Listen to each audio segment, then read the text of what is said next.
الله السميع العليم من الشيطان الرجيم. بسم الله الرحمن الرحيم. ألف لام را كتاب أنزلناه إليك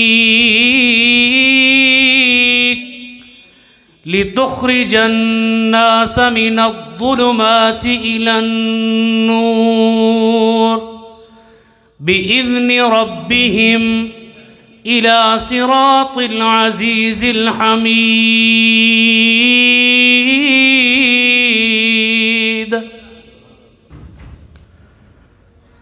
رسول اکرم صلی اللہ علیہ وآلہ وسلم نے ایک دن اپنے صحابہ سے فرمایا، اے میرے صحابہ کی جماعت، ابشرو، تمہارے لیے گڈ نیوز ہے، خوشخبری ہے. صحابہ متوجہ ہوئے کہ آپ ہمیں کیا خوشخبری دینے لگے ہیں. آپ نے فرمایا، اے میرے صحابہ، فَإِنَّ هَذَا الْقُرْآنَ، کہ بے شک یہ جو قرآن ہے، طرفہ بید اللہ، اس قرآن کریم کا ایک سرا اللہ تعالیٰ کے ہاتھ میں ہے، وَطَرَفُهُ بِأَيْدِيكُمْ، اور اس قرآن کریم کا دوسرا سرا تمہارے ہاتھوں میں ہے. اب درمیان میں قرآن ہے، فَتَمَسَّكُوا بِهِ، اس قرآن کریم کے ساتھ تعلق جوڑ لیجئے، اس کے ساتھ رابطہ قائم کیجئے.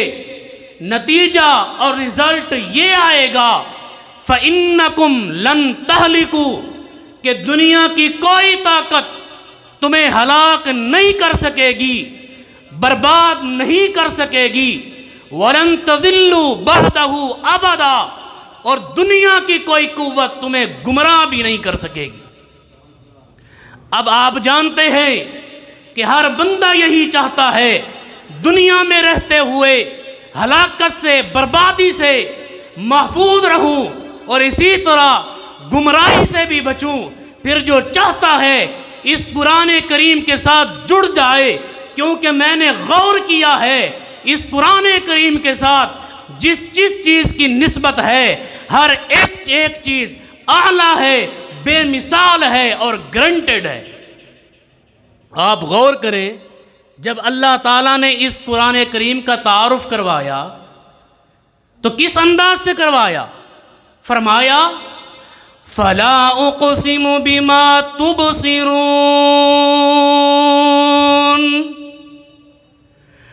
رب کائنات نے فرمایا، مجھے قسم ہے اور اس چیز کی جس کو تم دیکھ سکتے ہو. وقت مختصر ہے، جائیے غور کیجئے کہ بندہ کیا کچھ دیکھتا ہے. پھر فرمایا، وَمَا لَا تُبْصِرُونَ، اور جن چیزوں کو تم نہیں دیکھ سکتے مجھے اس چیز کی بھی قسم ہے. مطلب یہ ہوا کہ رب کائنات نے پوری کائنات کی قسم کھائی ہے. یا اللہ، اتنی بڑی قسمیں کیوں؟ پوری کائنات کی قسم کیوں اٹھائی ہے؟ مالک کائنات نے فرمایا، آگے بات بھی بڑی کرنی ہے. فرمایا، تنزیل من رب العالمین.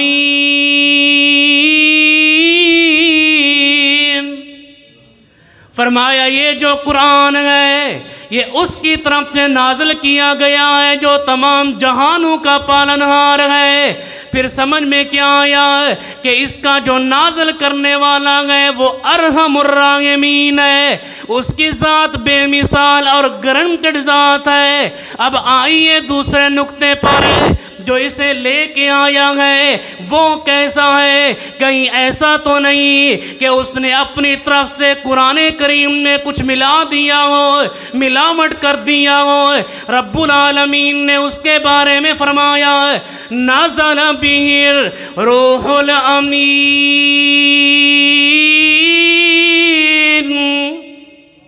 رب کا قرآن ہے، کہہ دیجئے سبحان اللہ، میں کلواتا نہیں ہوں، کہہ دیجئے دل کرے تو۔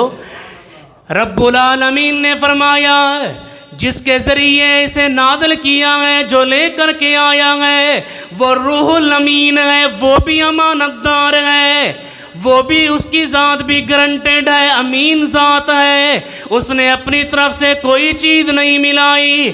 اچھا جس شہر میں لے کر کے آیا ہے وہ شہر کیسا ہے؟ اب دیکھیے شہر اس قرآن کریم کے ساتھ جڑ رہا ہے، اس شہر کو دیکھیے۔ رب العالمین نے فرمایا وَالتِّينِ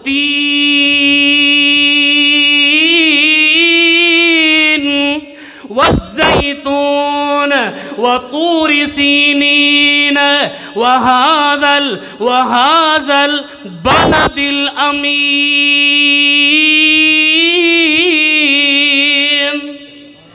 رب کائنات نے قسمیں کھائی ہیں، تین کی قسم، زیتون کی قسم، طور سینا، پہاڑ کی قسم، آگے فرمایا بلد امین، امن والے شہر، مکہ کی قسم، اور مکہ شہر کے اندر قرآن کریم آیا ہے۔ پھر پتہ کیا چلا اس کا نازل کرنے والا ارحم الراحمین ہے، جو لے کر کے آیا ہے وہ روح الامین ہے، جس شہر میں آیا ہے وہ بلد امین ہے۔ اچھا جس پر نازل ہوا ہے وہ کیسا ہے؟ اس کے بارے میں رب العالمین نے فرمایا ہے نون والقلم وما یسطرون ما انت بنعمت ربک بمجنون وان لک لاجرا غیر ممنون وانک لعلی خلق عظیم۔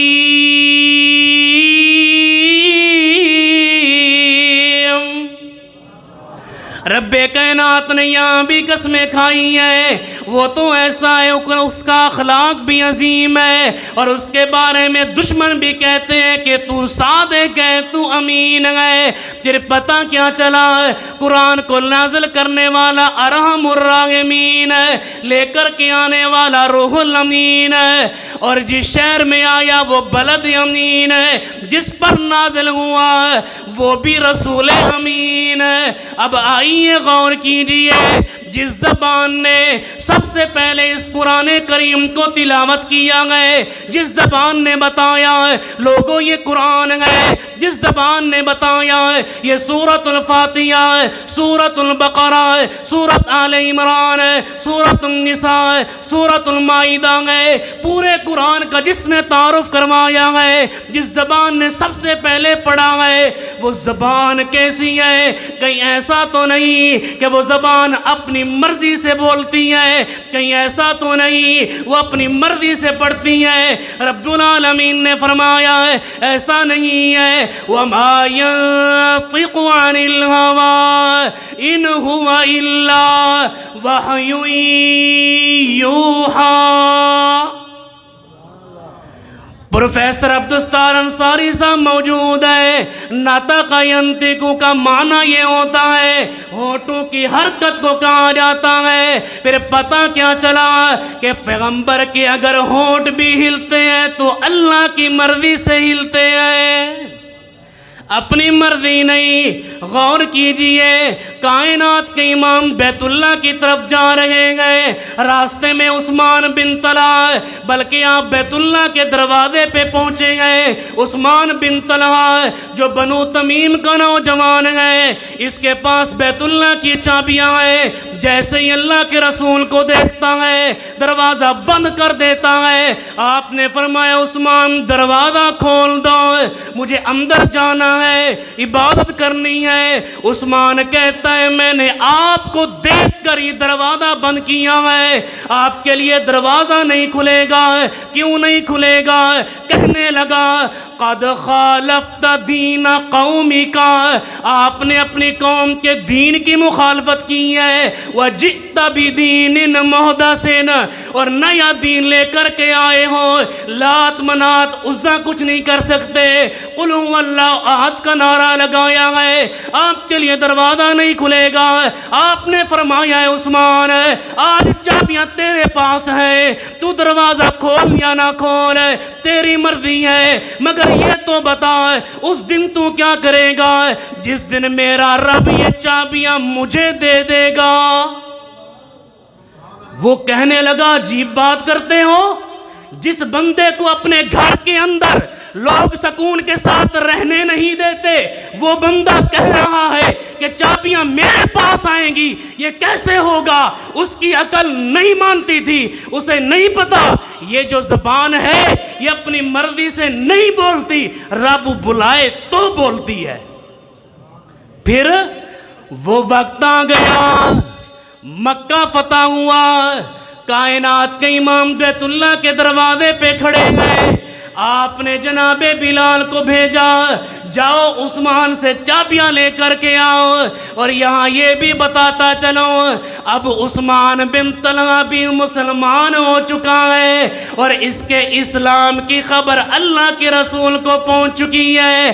آپ نے بلال کو بھیجا، دیر لگی، پھر آپ نے جناب عمر کو بھیجا، اتنی دیر میں عثمان خود آ گیا۔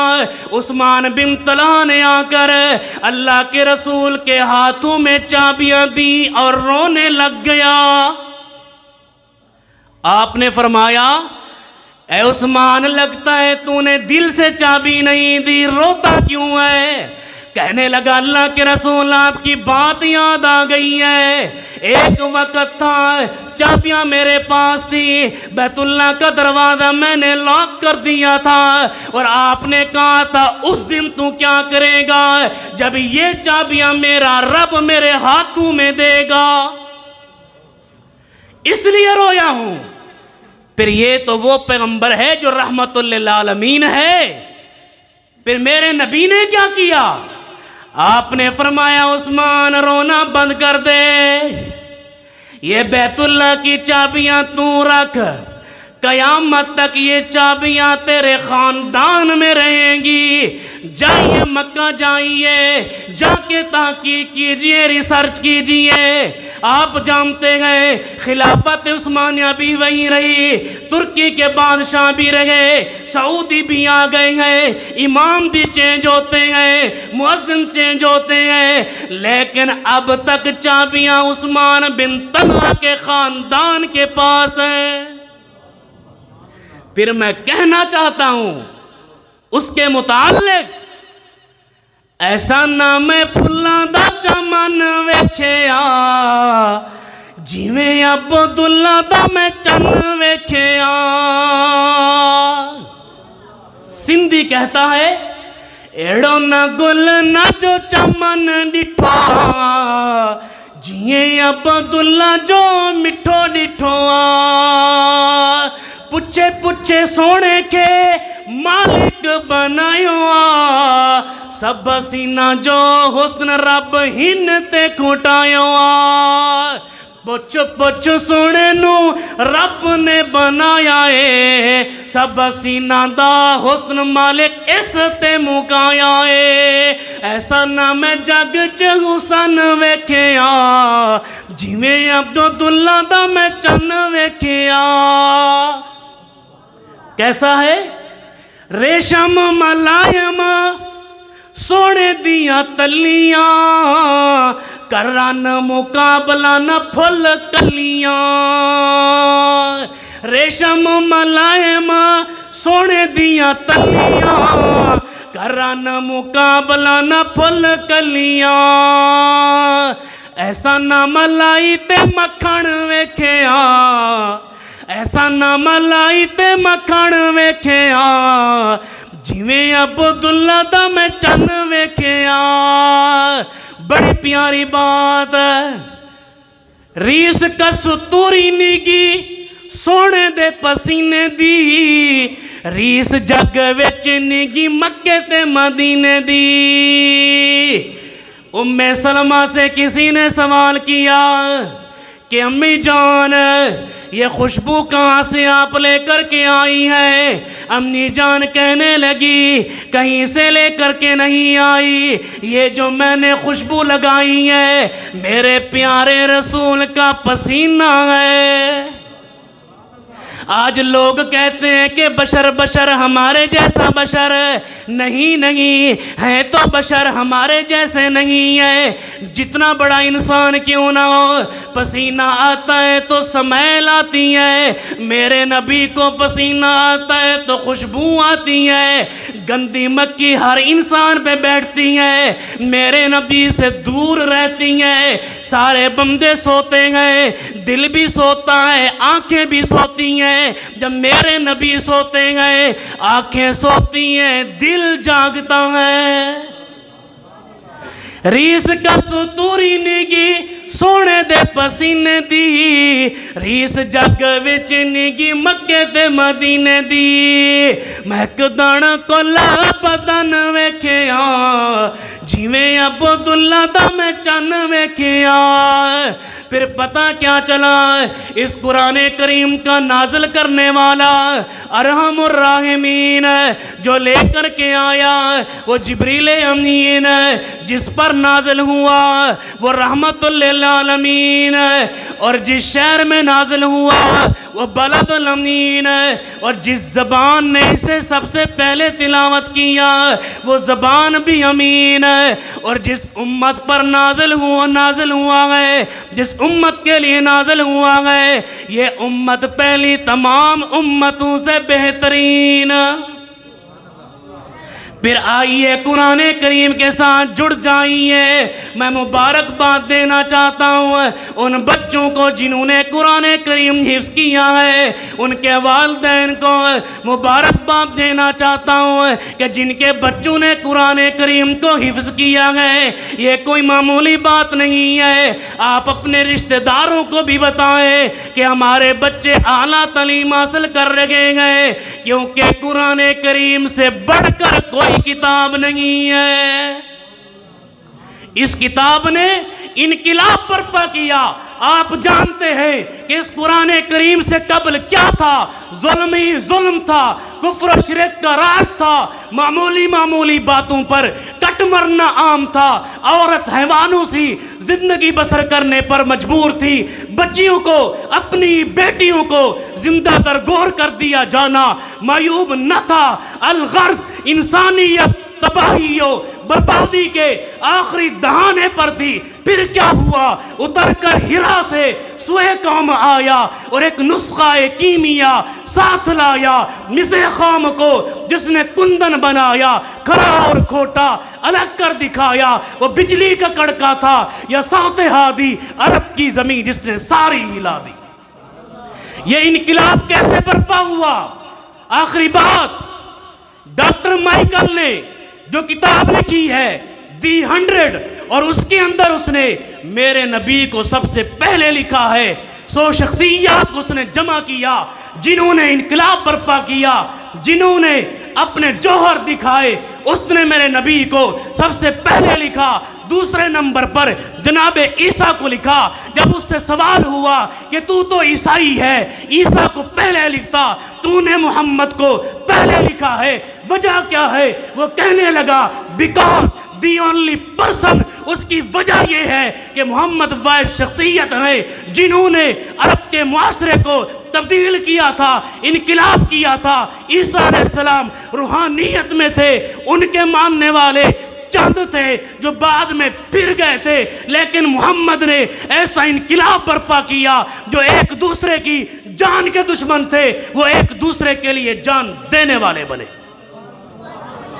اللہ تعالیٰ سے دعا ہے کہ اللہ پاک ہمیں دین اسلام کو سمجھنے اور قرآن کریم کے ساتھ محبت اور پیار کرنے کی توفیق عطا فرمائے۔ وما علینا الا البلاغ المبین۔